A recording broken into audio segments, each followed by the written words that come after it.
ಆಶೀರ್ವಾದ ಎಲ್ಲರಿಗೂ ಇರಲಿ. ಮತ್ತು ಇಲ್ಲಿ ಬಂದಿರುವಂಥ ಎಲ್ಲ ಮೀಡಿಯಾ ಬಂದವರಿಗೆ ನಮಸ್ಕಾರ. ಮತ್ತು ಈ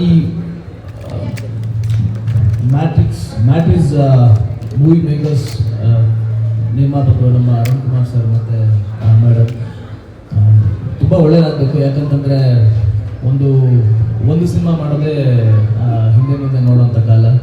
ಹಾಗಿರುವಾಗ ರವಿಶಂಕರ್ ಸರ್ ಹೇಳಿದಂಗೆ 3 ಸಿನಿಮಾ ಒಂದೇ ದಿನ ಮುಹೂರ್ತ ಮಾಡಿ, ಒಂದೇ ದಿನ ಕಾರ್ಯಕ್ರಮ ಮಾಡಿ 3 ಸಿನಿಮಾ ಲಾಂಚ್ ಮಾಡೋದು ಸಣ್ಣ ವಿಷಯ ಅಲ್ವೇ ಅಲ್ಲ. Wish all the best. ನಾನು ಇನ್ನೊಂದು ಸಿನಿಮಾದ ಸುಮ್ಮನೆ ಹಾಗೆ ಆನ್ಲೈನು ಕೇಳಿದ್ದೀನಿ, ದರ್ಶನ ಮತ್ತು ಪ್ರೊಡಕ್ಷನ್ ನಂಬರ್ 3. ಆ್ಯಕ್ಚುಲಿ ಅದು ಇವತ್ತು ನಮಗೆ ಸರ್ಪ್ರೈಸು. ನಾನು 2 ಅಂತ ಅಂದ್ಕೊಂಡಿದ್ದೆ, ಇಲ್ಲಿ ಬಂದಮೇಲೆ ಸರ್ಪ್ರೈಸ್ ಆಯಿತು 3ನೇ ಸಿನಿಮಾ ಅನೌನ್ಸ್ ಮಾಡ್ತಿದ್ದಾರೆ ಅಂತ. So all the best sir. ನಿರ್ಮಾಪಕರು ಒಪ್ಕೊಂಡಿದ್ದೀನಿ ನಿಮ್ಮ ಬಗ್ಗೆ, ನಿಮ್ಮ ವಾಯ್ಸ್ಗೆ ನಾನು ಬಿಗ್ ಫ್ಯಾನ್. ಆ್ಯಂಡ್ ಸೀರಿಯಸ್ಲಿ ನಿಮ್ಮ ಜೊತೆ ಆ್ಯಕ್ಟ್ ಮಾಡ್ತಿರೋದು ಒಂದು ಬಿಗ್ ಹಾನರ್ ನಮಗೆ.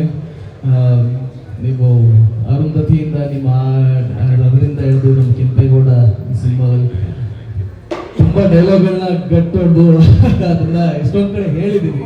Thank you so much. ಅಷ್ಟು ಒಳ್ಳೆ ಪಾತ್ರಗಳನ್ನ ಕೊಟ್ಟಿರೋದಕ್ಕೆ ಮತ್ತು ನಿಮ್ಮ ಜೊತೆ ಆ್ಯಕ್ಟ್ ಮಾಡ್ತಿರೋದು ತುಂಬ ಖುಷಿ ಇದೆ. ನಮಸ್ಕಾರ. ಮತ್ತೆ ಇವತ್ತು ನೀವೆಲ್ಲರೂ ಬಂದಿರೋದು ನನಗೆ ತುಂಬ ಖುಷಿ ಆಗ್ತದೆ. SR Sitaram Raju, it's a beautiful emotional love story ಅಂತಲೇ ಹೇಳ್ಬೋದು. Firstly, my heartfelt wishes and strength to our producer. Thanks for this beautiful opportunity. ನನಗೆ ಈ ಸಿನಿಮಾ ಇಷ್ಟ ಆಗೋದಕ್ಕೆ ಸಾಕಷ್ಟು ರೀಸನ್ಸ್ ಇದೆ. ಅದರಲ್ಲಿ ಮೊದಲನೇದೇನು ಅಂತ ಹೇಳಿದ್ರೆ, ನನಗೆ ಸರ್ ಬರೆದಿರೋ ಸ್ಕ್ರೀನ್ ಪ್ಲೇ ಆ್ಯಂಡ್ ಕ್ರಾಂತಿ ಸರ್ ಅವರ ಡೈಲಾಗ್ ರೈಟಿಂಗ್ಸ್ ತುಂಬಾ ಚೆನ್ನಾಗಿ ಬಂದಿದೆ.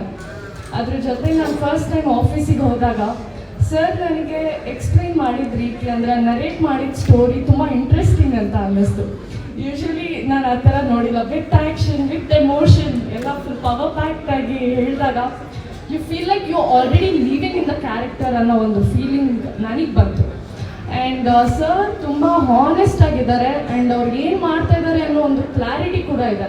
Is very particular at what he does. So ಅದು ನನಗೆ ತುಂಬಾ ಇಷ್ಟ ಆಗಿತ್ತು. ಬಿಕಾಸ್ ಆ್ಯಸ್ ಅನ್ ಆ್ಯಕ್ಟರ್ ಇವಾಗ ನಾನು ಹೊಸದಾಗಿ ಬಂದಿದ್ದೀನಿ ಅಂತ ಹೇಳಿದ್ರೆ